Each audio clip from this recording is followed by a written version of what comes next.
Vayan abriendo su Biblia a Juan 16. Juan 16.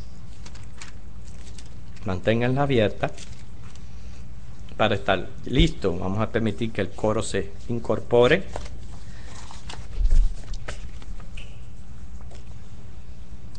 Y esta es la parte del servicio donde es para nuestro bien y provecho el hecho que la palabra de Dios es impartida para poder aprender y poder salir de aquí gozosos de haber escuchado la voz de Dios.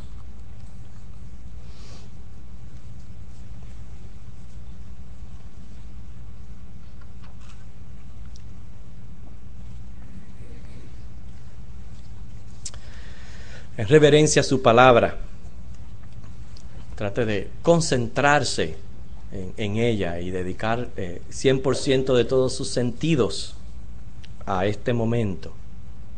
Vamos a orar. Señor, te hemos alabado y en este momento, en medio de la paz de tu presencia, queremos pedir que tú nos bendigas con tu palabra, porque sabemos que tú eres fiel en proveerla, en enviarla y en hacer lo que tú quieras con ella. Y tú estás aquí presente y yo ruego que tengas misericordia de cada uno de nosotros. Espíritu Santo, en Cristo lo pedimos. Amén. Cuando Jesús fue a despedirse de sus discípulos, Él les enseñó muchas cosas en aquel discurso de despedida. Los quería preparar para ese momento en que Él sabía que ascendería al cielo y ellos tendrían que quedarse aquí en la tierra. No era un momento fácil para los que habían estado acompañando al Maestro por 3 años y medio. Pero Él les prometió que ellos no iban a quedar solos, sino que vendría el Espíritu Santo, el gran Consolador. ¿Han escuchado ustedes del Espíritu Santo? No se asombren de la pregunta. Fue lo que les dijo Pablo a aquellos discípulos de Juan el Bautista, y ellos dijeron, ni tan siquiera sabemos que hay Espíritu Santo.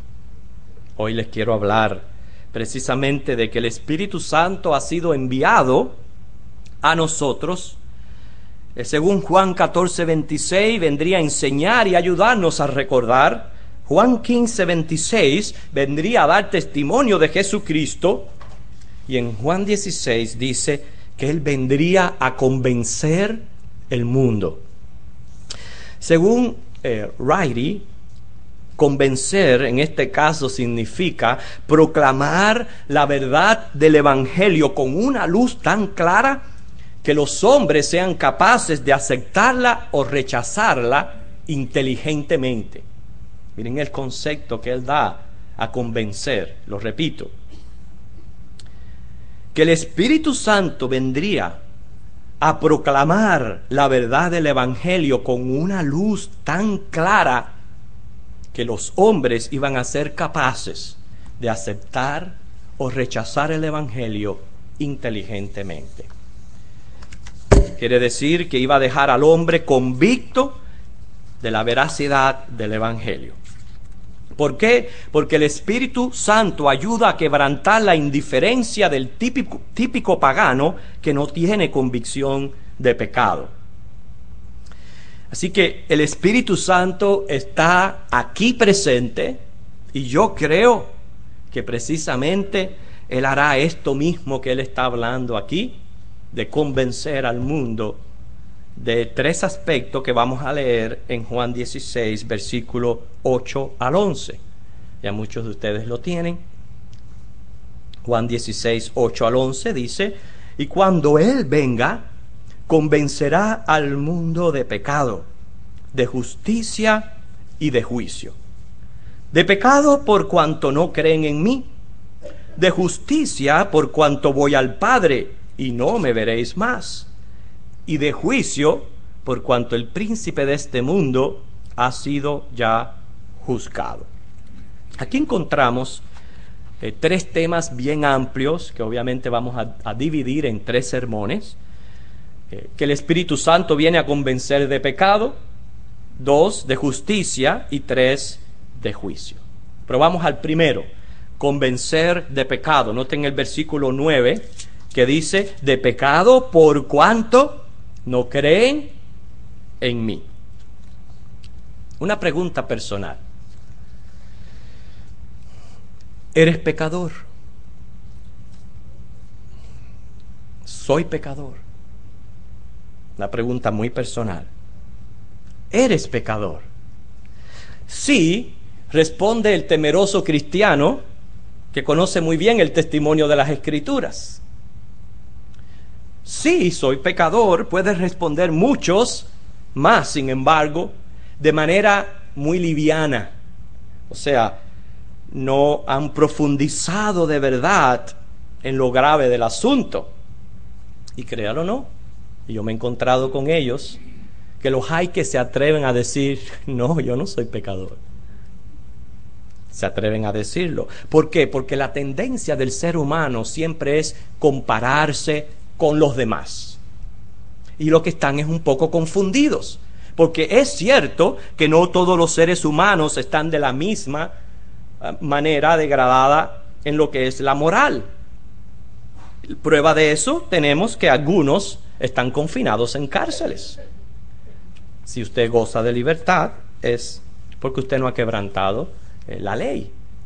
Mas sin embargo, muchas personas están confinadas en cárceles por esto mismo. Ahora, sin embargo, es bien importante que el hombre conozca más de esta enfermedad que padece. El pecado es una enfermedad.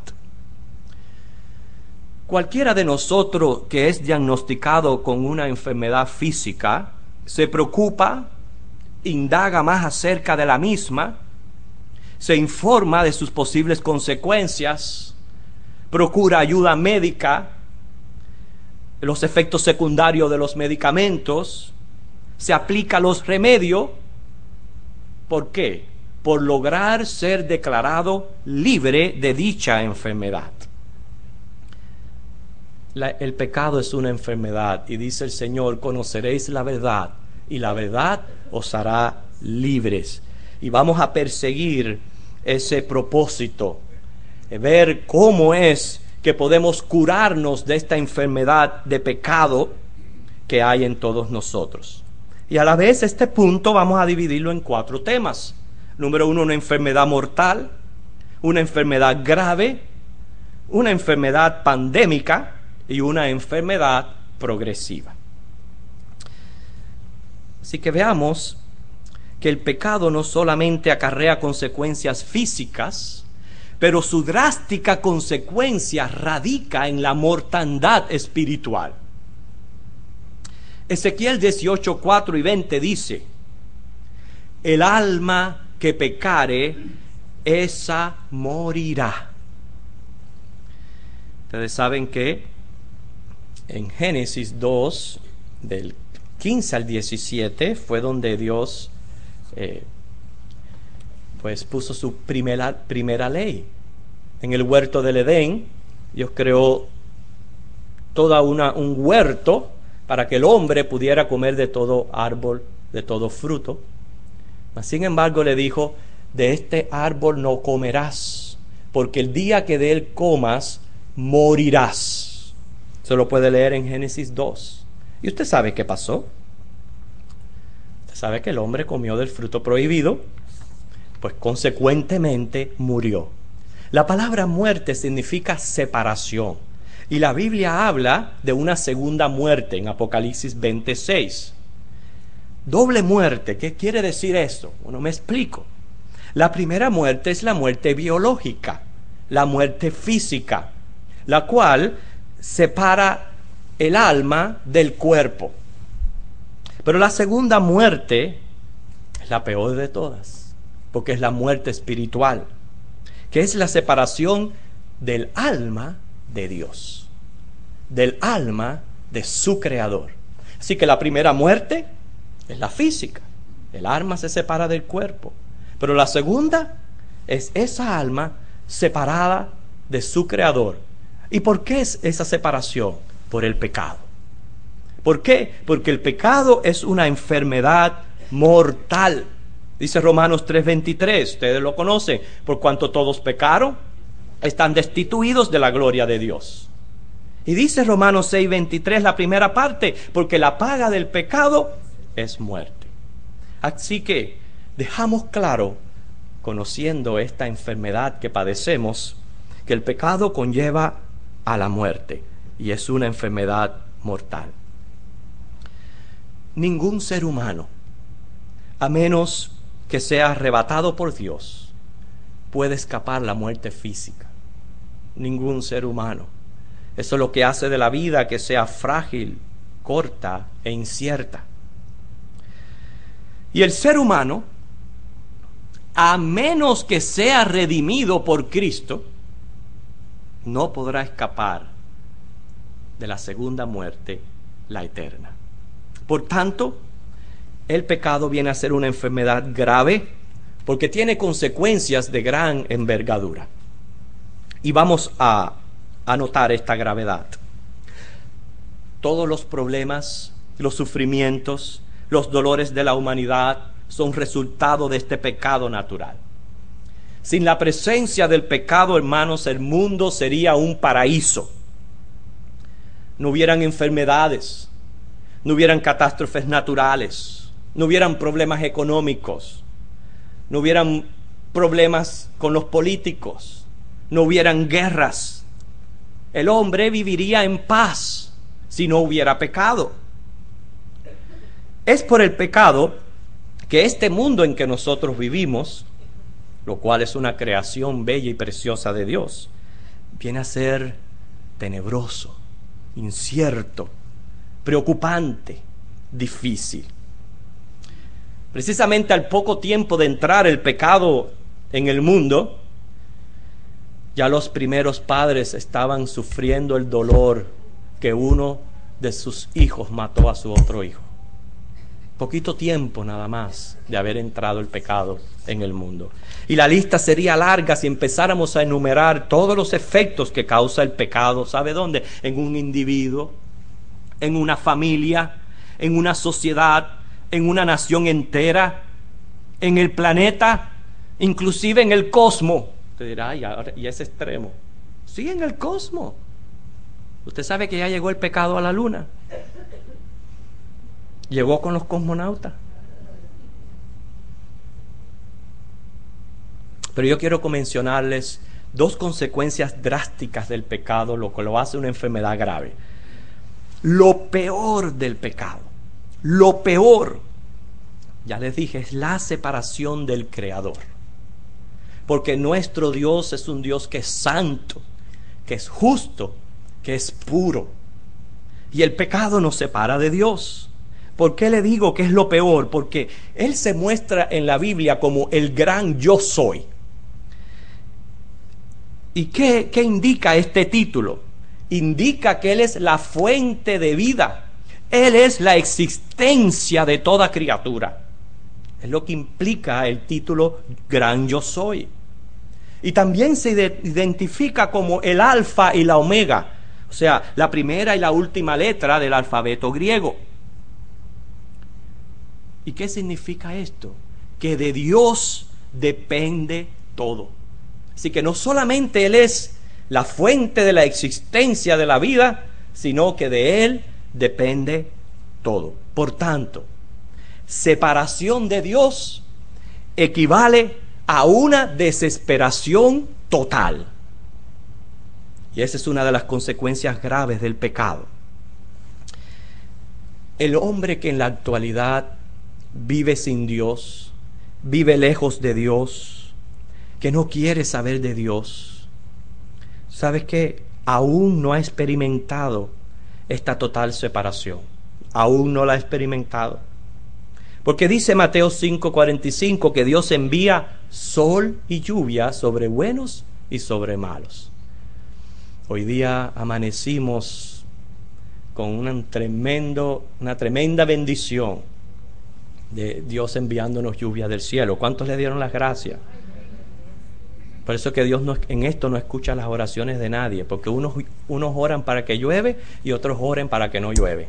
Entonces no escucha a nadie, es donde tiene que caer la lluvia y Él la cae. Pero la lluvia es de bendición tanto para buenos como malos. Y dice que también sale el sol sobre ambos, porque el sol es sinónimo de lo esencial de la vida. Cuando Él dice, Él envía el sol, está diciendo lo esencial de la vida te lo está dando Dios.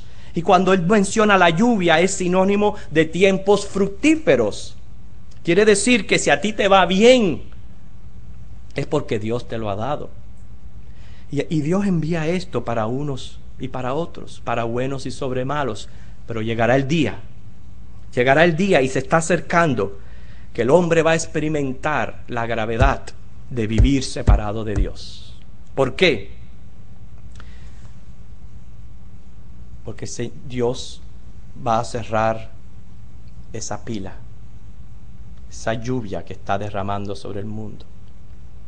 Y Dios va a apagar las luces del planeta Tierra.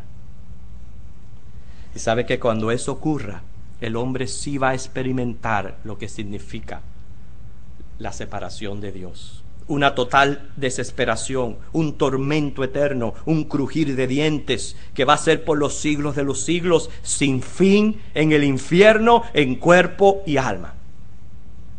Y muchos ignoran esto, niegan esto, no quieren que le hablen de esto, mas sin embargo es un problema muy serio. Y les digo, es tu mayor problema. Tu mayor problema es tu pecado. No es tratar de conseguir trabajo, no es tratar de poner el pan en la mesa. Son problemas. No es tratar de obtener tu salud. Tu mayor problema es tu pecado. ¿Y sabes qué? Muchos inclusive se preocupan por hacer preparativos para un funeral. Y sin embargo, no se preocupan por su alma. Y es una consecuencia grave del pecado. La segunda consecuencia grave es que el pecado cauteriza las conciencias. Así que número 1, separa de Dios. Número 2, cauteriza las conciencias. Esto significa dejar de sentir contrición o remordimiento. Es la incapacidad de arrepentirse por lo habitual del pecado. El pecado viene a ser tan habitual que sabe que ya dejamos de arrepentirnos, dejamos de sentir culpabilidad, porque el pecado cauteriza conciencia. Y sigo avanzando. Otra gravedad del pecado es nuestro punto número 3, que es una enfermedad pandémica. Quiere decir, todos estamos contaminados. En nuestros días estamos pasando por la pandemia del swine flu. Ya se han registrado más de 100 muertos. En esta semana se escuchó de un caso de un estudiante infectado en la Florida Gulf University, muy cerca de nosotros. Ustedes saben que una pandemia es una enfermedad global. Y han ocurrido varias pandemias de influenza. Se dice que en el 1918 ocurrió una que mató a 775,000 en Estados Unidos y 50 millones en el mundo. Para el año 1957 hubo otra que causó 70,000 muertos en Estados Unidos y de 1 a 2 millones de personas en el mundo. En el 68 se repitió, 34,000 muertos en Estados Unidos, 700,000 en el mundo. Como ustedes pueden ver, gracias a Dios, al avance de la ciencia, noten cómo el número de fatalidades se ha ido reduciendo. ¿Por qué? Por las vacunas y los medicamentos, gracias a la ciencia. Pero ¿sabe qué? Pero en cuanto al pecado, en esta estamos contaminados todos. Todos. ¿Por qué? Porque nacemos infestados. Precisamente, influenza se parece a influencia. Y en el pecado sufrimos la influencia de los unos a los otros. Tendremos sí diferentes grados de moral al compararnos unos con otros, pero cuando yo me comparo ante Dios, ante su perfecta santidad, todos estamos degradadamente contaminados de pecado.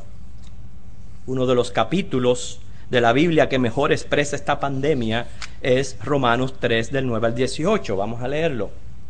Ya estuvimos viéndolo en nuestra lectura bíblica, pero prestemos atención a algunos versículos aquí. Romanos 3 del 9 al 18.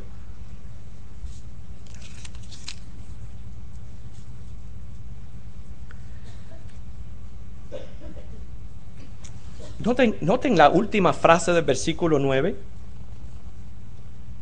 Todos están bajo pecado. Quiere decir, ningún ser humano tiene la capacidad de poseer una conducta justa ante los ojos de Dios todo el tiempo. ¿Okay? Por eso es que todos estamos bajo pecado. Puede ser que la vecina del lado nunca haya matado una hormiga, pero dice, todos estamos bajo pecado. Repito, es que el hombre no puede permanecer en su conducta justa todo el tiempo ante Dios. Por eso es que en la vida de nosotros vienen vaivenes. Aún en nuestra vida cristiana sufrimos de vaivenes y luchas internas con el pecado, porque no hay justo ni aun uno, dice el versículo 10. No hay justo ni aun uno. Dice el 11 que el pecado comienza con la falta de entendimiento. Puede ser ignorancia, puede ser deliberado, pero el caso es que comienza con rebeldía ante Dios. Dice el 12 que todos se desviaron. Por eso dice Isaías 53:6, todos nosotros nos descarriamos como ovejas, cada cual se apartó por su camino. El 12 dice que nos hicimos inútiles, es decir, sin provecho, inservible, algo que se ha echado a perder. Y usted sabe que todo lo que se echa a perder se echa en la basura para ser quemado. En nuestros días mucha de la basura es reciclada, pero no sucede así con el ser humano. Nadie que está en el infierno puede salir de él, por más plástico que haya sido. Nadie puede salir del infierno, ¿ok? Terminará en el Gehenna. Precisamente el Gehenna es un lugar, un valle que hay en Israel que se dedicaba para botar y quemar la basura. Y yo digo, qué desperdicio tan grande que el hombre, que fue un ser extraordinariamente creado a imagen de Dios, tenga que terminar en un lugar así por inservible, tenga que terminar desechado. ¿Por qué? Porque el hombre fuimos creados para la alabanza de su gloria en gracia. Usted y yo fuimos creados para alabar a nuestro Dios. Y si usted no alaba a Dios, usted no tiene propósito en su vida. Y el que no tiene propósito en su vida es inservible. Por eso que terminará en el basurero del mundo, en el infierno. Y el versículo sigue diciendo un montón de hábitos en el ser humano que usted puede leer. Pero la raíz de todo mal, dice el 18, no hay temor de Dios delante de sus ojos. Trencher comenta sobre este versículo, él dice, al faltar el santo temor, la vida toda gira sobre el eje descentralizado del egoísmo, con desastrosos resultados para la vida moral, psicológica, social, general de la humanidad. Nuestro último punto, hermanos, es que el pecado es una enfermedad progresiva. Quiere decir, va empeorando al correr del tiempo. Esto se puede apreciar en las distintas etapas del desarrollo humano, desde la inocente infancia hasta la ancianidad. O sea que el hombre progresivamente va contaminando su corazón y su mente, no solamente por el pecado que lleva en su sangre, pero la influencia general, ambiental, que hay a su alrededor. y por eso su condición va empeorando. Por eso que el pecado hay que curarlo, hay que refrenarlo, hay que vigilarlo y hay que mantenerlo muerto. Porque un pecado tira llevando a otro, así como se multiplican las bacterias. Note que todo el que cae en un vicio inicia con dosis leves y después ya no puede parar. La droga, el alcohol, el cigarro, el juego, la promiscuidad sexual, comienza leve y de buenas a primeras ya no lo puede parar, porque ese es el estado progresivo del pecado. Pero no solamente los viciosos, que de aquel que le gusta alimentar su orgullo se llega a convertir prácticamente en un monstruo de humano.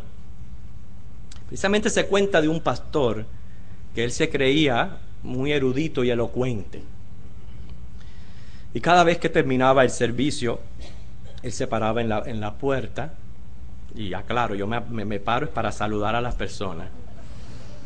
Él se paraba en la puerta para empezar a recibir las adulaciones de las personas, para que le dijeran cuán bien había predicado. Y una ancianita que tenía mucha sabiduría vio esta falla en el pastor. Y ella se le acercó y le dice: pastor, ¿alguna vez alguien le ha dicho lo elocuente que usted es? Y él, aquellos ojos brillaron, el rostro estaba que ya no podía más, la sonrisa de oreja a oreja, y le dice, creyéndose humilde, le dice: no, nadie me ha dicho. Dice la viejita: y si nadie se lo ha dicho, porque usted se lo cree.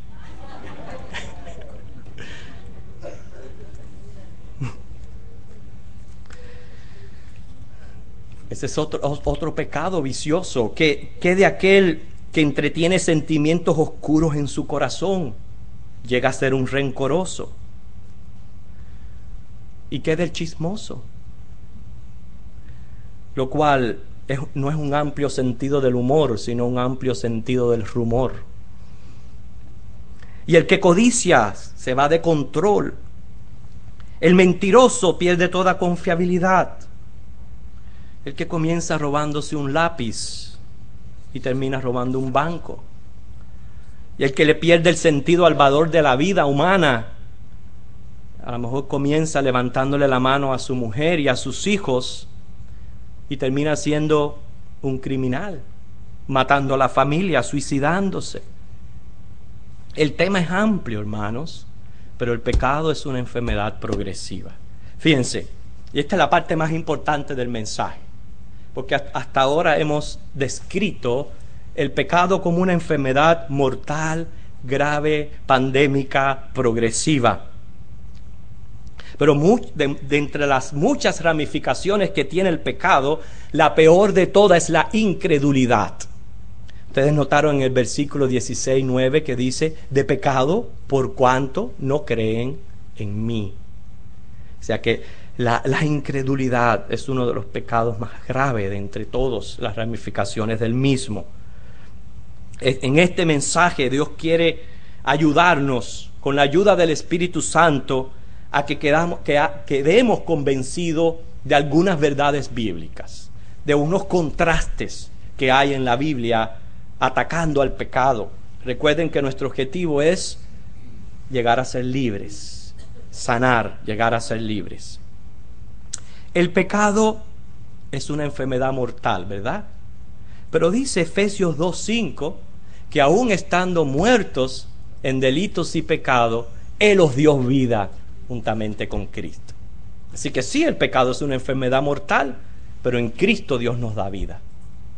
Dice la palabra: mas Dios muestra su amor para con nosotros, en que siendo aún pecadores, Cristo murió por nosotros.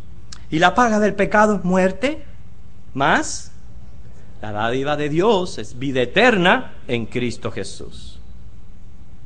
Les mencioné que el pecado es una enfermedad grave porque nos separa de Dios. Sin embargo, dice Romanos 5:1, justificados pues por la fe, tenemos paz para con Dios por medio de nuestro Señor Jesucristo. Número 3, El pecado es una enfermedad pandémica. Ya hemos visto cómo, gracias a las vacunas, las fatalidades han podido reducir. Bueno, la única cura del pecado, su único antídoto es sangre. Es sangre. Por el efecto y la función que tiene la misma. La función de la sangre en nuestro cuerpo es purificarnos. Y es así la función de la sangre en aspecto espiritual. Dice Hebreos 9:22 que sin remisión de sin derramamiento de sangre no hay remisión de pecado. Quiere decir, solo la sangre de Cristo me puede declarar limpio. Solo la sangre de Cristo. Y puedo llegar a ser libre del pecado cuando sea glorificado. Pero solamente la sangre de Cristo, como dice ese himno que ustedes se lo saben, que me puede dar perdón, solo de Jesús la sangre y un nuevo corazón, solo de Jesús la sangre. Precioso es el raudal que limpia todo mal. No hay otro manantial, solo de Jesús la sangre. Por último, el pecado es una enfermedad progresiva, pero en el poder del Espíritu Santo podemos ponerle un pare, un hasta aquí, y crecer en santidad, como dice Romanos 8:11. Y para eso ha sido dejado el Espíritu Santo entre nosotros, para convencernos de pecado, dice, por cuanto no creen en mí. Hermanos, cree en el Señor Jesucristo y serás salvo. Si has entendido lo grave del pecado y sus consecuencias, ¿cuántos de aquí lo han entendido? ¿Sí? También entiende que tu única solución es apoderarte del medio que Dios ha provisto para que seas libre de condenación, el sacrificio de Cristo en la cruz, hecho una sola vez y para siempre. Cristo murió para pagar nuestra condena. Cristo derramó su sangre para limpiarnos de pecado. Es más, Él dijo, consumado es. Lo hizo una sola vez y para siempre, para que ya no tengamos que añadirle más a este sacrificio, sino solamente creer y recibir por fe la gracia que Él nos está dando. ¿Para qué? Para que el hombre inteligentemente acepte o rechace a Cristo. Y el Espíritu Santo ha estado aquí hoy para convencernos. Con toda claridad nos ha mostrado, lo primero es el problema del pecado. Recuerde, todavía nos falta tratar justicia y tratar juicio. Pero hasta aquí con toda claridad. Y te voy a hablar con toda sinceridad. Si tú aceptas a Cristo, tú vas a poder ir al cielo. Si tú rechazas a Cristo en tus pecados, no podrás escaparte del infierno. Si tienes a Cristo, tienes vida. Si tú no tienes a Cristo, no tienes vida. Esa es la verdad de las Escrituras y Dios te lo tiene que dar por claro. Tú tienes que inteligentemente aceptar o rechazar a Cristo. Aceptarlo significa arrepentirte de pecado y comenzar a vivir para Cristo. Rechazarlo significa salir de aquí a lo mejor como tú entraste y seguir tu vida así como estás, viviendo miserablemente, sufriendo las consecuencias de este pecado. Pero el Espíritu Santo quiere que hoy inteligentemente aceptes o rechaces a Cristo. Yo sé que muchos de nosotros ya hemos aceptado a Cristo como Señor y Salvador, pero a lo mejor hay alguien aquí que no lo ha hecho públicamente, ya lo ha hecho en su corazón y no lo ha hecho públicamente, en el sentido de dejarnos a conocer a nosotros lo que Dios ha estado obrando en su corazón. Usted quiere levantar su mano y decir, yo acepto hoy a Cristo como mi Señor y Salvador. ¿Hay alguien aquí? Señor le bendiga, mi hermana. Me alegro mucho de su decisión. ¿Hay alguien como ella que acepta a Cristo como su Señor y Salvador? ¿Quién más?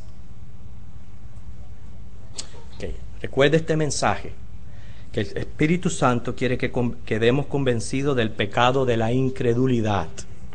Y termino porque para nosotros los cristianos también hay un mensaje en esto, brevemente. Muchas veces nosotros arrastramos la incredulidad cuando no aceptamos ni le creemos las promesas a Dios. Y vivimos como si no tuviéramos promesas. Eso es incredulidad.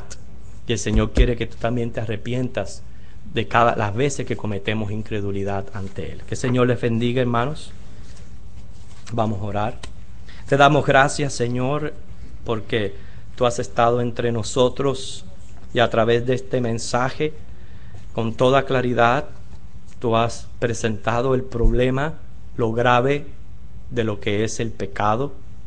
Yo quiero pedirte que estas verdades hayan quedado perennes en nuestras mentes y que podamos salir de aquí sabiendo que no tenemos por qué morir eternamente, porque podemos tener vida eterna en Cristo Jesús, Señor nuestro.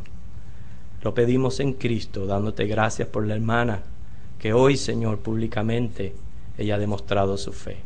En Jesús. Amén. Vamos a pasar, hermanos, a compartir la cena del Señor, lo cual hacemos cada domingo, cada último domingo.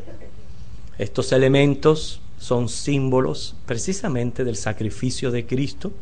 Sabemos que el pan representa el cuerpo de Cristo, que fue inmolado en la cruz.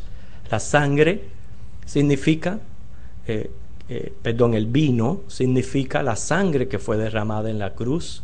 Es lo que nos hace creyentes, un pueblo en comunión con Dios y los unos con los otros.